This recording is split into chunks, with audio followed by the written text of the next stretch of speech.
Halo semuanya, selamat datang kembali. Apa kabar kalian semua? Semoga baik-baik saja. Pada video kali ini kita akan membahas spoiler lanjutan dari sebuah film animasi yang berjudul Against the Gods. Baiklah, daripada kalian semua penasaran, mari kita mulai saja pembahasan spoiler lanjutan untuk episode kali ini. Tanpa berbasa-basi lagi, langsung saja kita mulai videonya.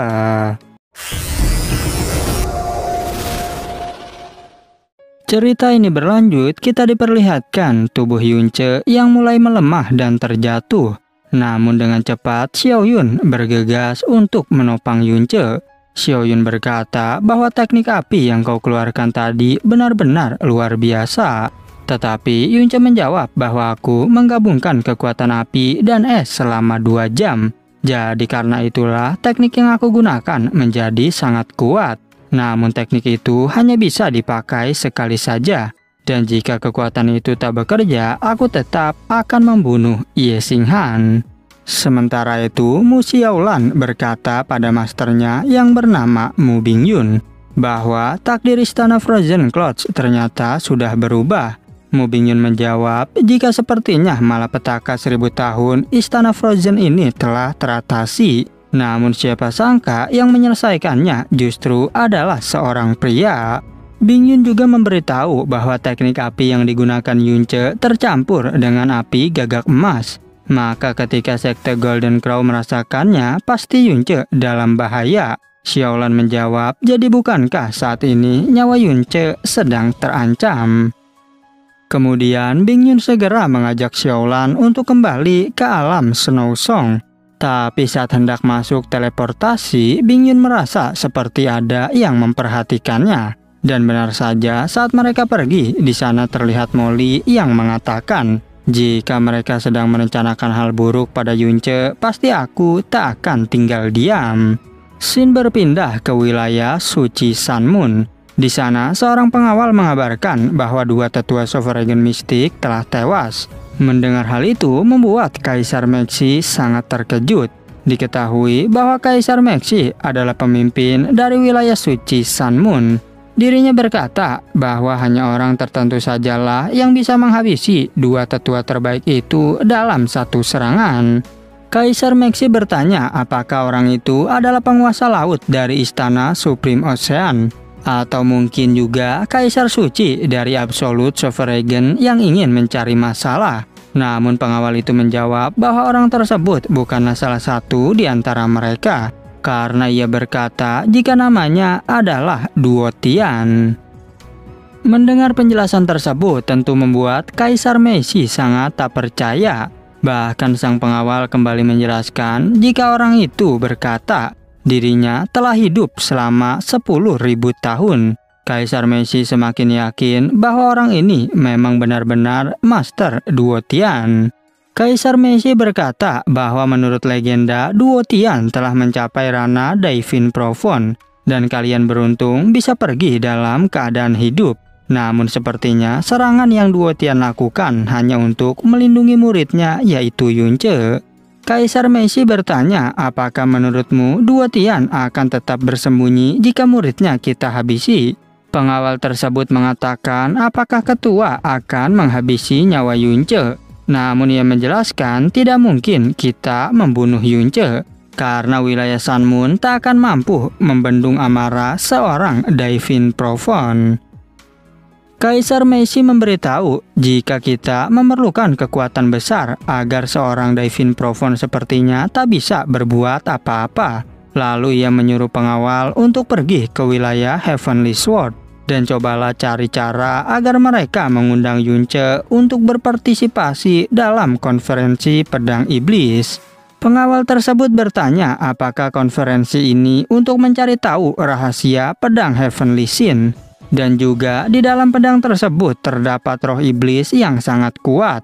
Kaisar Mexi membenarkan perkataan itu. Dan bukan hanya menginginkan rahasia pedang saja, melainkan aku juga ingin menghabisi nyawa Yunce. Sementara itu, di kota Floating Cloud terlihat Lingxi yang dikepung oleh pasukan Daivin Phoenix. Dan saat itu, Jenderal Phoenix menyuruh pasukannya untuk membunuh Lingxi. Tapi tiba-tiba saja Jui Chen datang dan menghabisi nyawa mereka.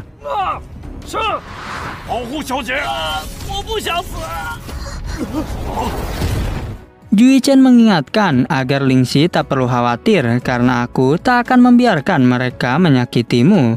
Namun Lingxi berkata, sebaiknya kau pergi karena mereka semua bukanlah tandinganmu. Dan tanpa basa-basi, Jui Chen kembali melancarkan serangan. Jui Chen bahkan dengan sangat mudah menghabisi Jenderal Phoenix itu.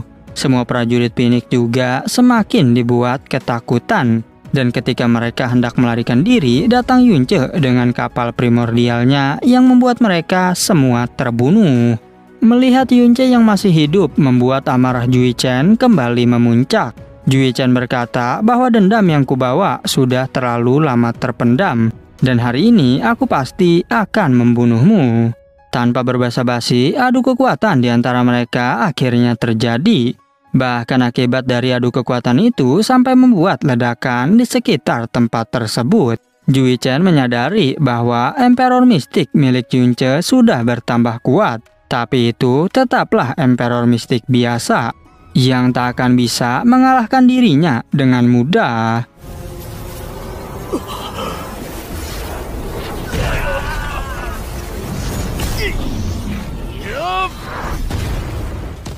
Tanpa pikir panjang, Yunce kembali melancarkan serangan. Tapi dengan cepat, Jui Chen menghalau serangan tersebut. Bahkan Jui Chen juga berhasil membuat tubuh Yunce hingga tersungkur. Jui Chen terkejut karena Yunce memiliki warisan Dewa Phoenix. Tapi dirinya tak merasa takut sedikit pun dan mulai mengeluarkan kekuatannya. Molly mengingatkan agar Yunce berhati-hati. Karena Jui Chen menggunakan energi iblis yang bukan berasal dari dunia ini. Yunce bertanya energi iblis apakah yang kau maksud. Molly menjelaskan bahwa energi iblis adalah profon yang berubah dari berbagai emosi. Dan kekuatan profon iblis yang ia dapat lebih besar dari kekuatan profon biasa. Namun kekuatan profon iblis tersebut akan sulit untuk dikendalikan. Kemudian Yunce langsung mengeluarkan api Phoenix untuk menyerang Jui Chen. Namun ternyata Jui Chen dapat menghancurkan serangan Yunce dengan teknik iblis miliknya.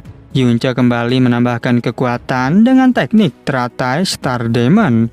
Sehingga saat itu juga adu kekuatan kembali terjadi di antara mereka.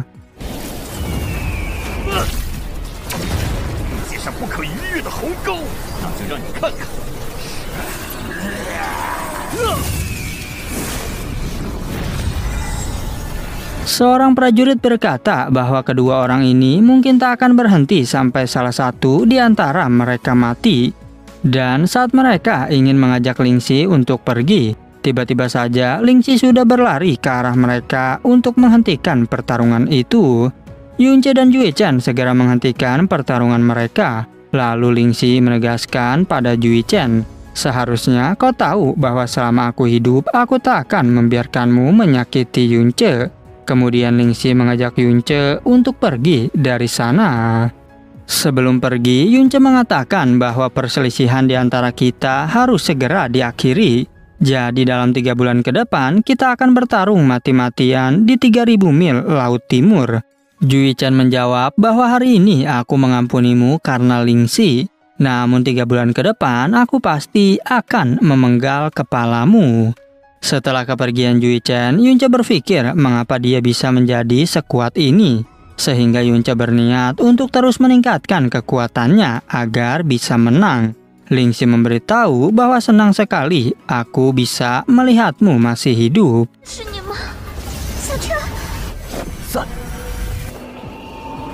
2 hari kemudian, Xiaoyun bertemu dengan kakek Xiaoli. Kakek Xiaoli berkata bahwa aku sangat senang kau kembali dan baik-baik saja. Lalu Yunce memberitahu Lingxi bahwa aku akan pergi ke istana Daivin Phoenix. Namun Lingxi tak mengizinkannya karena itu sangat berbahaya. Yunce menjelaskan bahwa kita tak akan membiarkan banyak orang tak bersalah dari Kekaisaran Bluin mati sia-sia. Mendengar penjelasan itu, Lingxi pun mengizinkannya. Kemudian Yunce segera bergegas untuk pergi menuju Kekaisaran Phoenix. Scene berpindah ke Komandan Feng Hui yang sangat marah. Hal itu dikarenakan kamp pengintaian utama tak mendapat kabar tentang pasukan yang menyerang kota Floating Cloud. Seorang prajurit juga memberitahu bahwa pasukan yang menyerang kota Floating Cloud sama dengan yang menyerang Kekaisaran Bluin, dan kami semua tidak menemukan jejak apapun dari mereka. Komandan Feng Hui berkata, apakah mungkin Kekaisaran Bluin memiliki seorang berkekuatan Sovereign mistik? Kemudian dirinya menyuruh prajurit tersebut untuk pergi dari sana. Lalu ia berpikir bahwa tak peduli siapapun orangnya, yang akan menghalangi rencana tuanku pasti akan mati. Kemudian datang seorang wanita penghibur untuk menemani Feng Hui. Namun saat itu Feng Hui merasakan adanya aura pembunuh di sana. Yang hal itu seketika membuat dirinya langsung menghabisi nyawa wanita tersebut. Dan benar saja, tiba-tiba muncul Yunce yang membuat dirinya sangat terkejut.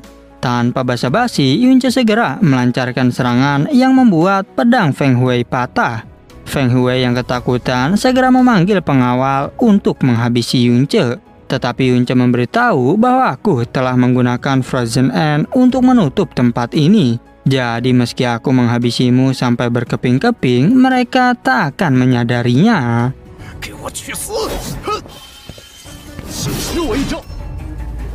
Dengan gerakan cepat, Yunce langsung menebas kedua tangan Feng Hui. Yunce menegaskan, apakah saat kalian membunuh orang-orang Bluin dan ayah mertuaku, kalian membayangkan rasa sakit yang mereka rasakan. Setelah itu, Yunce mulai menggunakan profon penelusuran jiwa untuk melihat ingatan Feng Hui. Di sana, Yunce kebingungan saat melihat sebuah penghalang. Molly menjelaskan bahwa itu adalah penjara ingatan, dan penjara itu sengaja ditanam untuk melindungi ingatan tertentu agar tak bisa diketahui orang asing.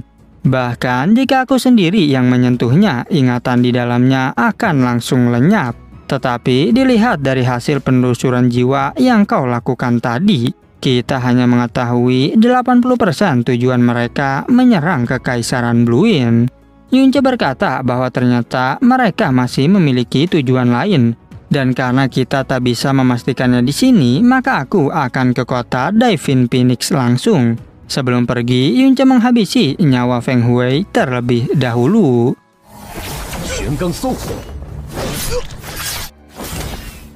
Molly mengatakan bahwa di dalam tubuh Feng Hui terdapat segel jiwa dan takdir. Dan karena kau telah membunuhnya, maka sekte Phoenix pasti sudah mengetahui keberadaanmu. Yunce menjawab, biarkan saja mereka tahu orang seperti apa yang mereka provokasi. Scene berpindah pada Kaisar Feng yang kebingungan karena ternyata Yunce masih hidup. Feng Ximing menyarankan agar lebih baik kita membunuhnya lagi. Kaisar Feng segera menyetujui hal tersebut. Dan ia menyuruh anaknya untuk meminta tetua agar datang ke Aula Phoenix untuk membahas hal penting. Dan masalah Yunce, undang saja tetua agung untuk keluar gunung dan menanganinya.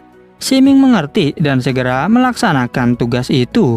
Ia berjanji bahwa kali ini aku akan membuatmu mati tanpa pemakaman. Di sisi lain, kini Yunce telah sampai di kota Divine Phoenix. Kemudian Yunce bergegas untuk menemui Senior Ji. Di sana Yunce langsung disambut oleh dua wanita. Mereka berkata bahwa Tuan Ji secara khusus telah menunggu Anda sejak tadi. Di sana Senior Ji berkata bahwa 3 tahun telah berlalu, sepertinya kau berkembang 10 kali lipat dari sebelumnya. Yunce menjawab bahwa Senior terlalu berlebihan. Dan ia bertanya, sepertinya Senior sudah tahu jika aku akan datang. Senior Ji menjelaskan bahwa aku memang sudah mengira kau akan ke sini. Tapi aku tak menyangka kau akan datang secepat ini. Karena 1 jam yang lalu kau masih berada di kota Floating Cloud dan tiba-tiba sudah ada di hadapanku. Tak mengherankan jika mastermu adalah Duo Tian. Karena dia adalah seorang legendaris yang berhasil menaklukkan dunia 10.000 tahun yang lalu. Maka dengan ilmu yang diajarkan padamu, walaupun kota Floating Cloud berjarak 100.000 mil dari sini, itu hanya sejengkal saja bagimu. Yunce tak menyangka jika master yang namanya asal ia sebut merupakan sosok yang luar biasa. Lalu Senior Ji bertanya, bagaimanakah rencanamu untuk menghadapi sekte Devin Phoenix? Dan pada akhirnya spoiler untuk episode 61 pun bersambung. Oke, cukup sekian, terima kasih untuk video kali ini dan sampai jumpa di video berikutnya.